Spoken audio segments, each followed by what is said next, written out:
Hello hi नमस्कार ओडिशार सबु सिने प्रेमी भाई और भौणी मानू आम ओडिया सिनेमा चैनल को स्वागत करुच्ची।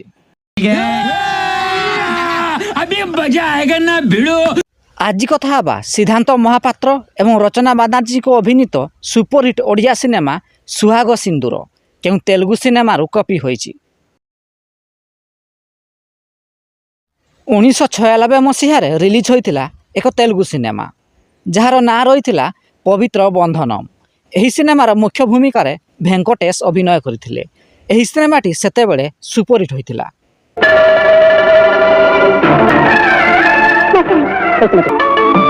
एहार मात्र 2 वर्ष पर अर्थात 1998 मसीह रिलीज होइतिला ओडिया सिनेमा सुहाग सिंदूर।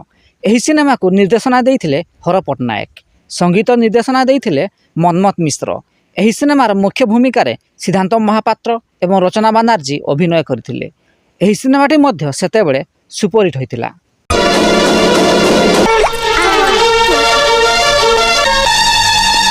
जदि वीडियोटी पसंद आस्ताए तेबे लाइक शेयर एवं चैनल टी को सब्सक्राइब करंतु।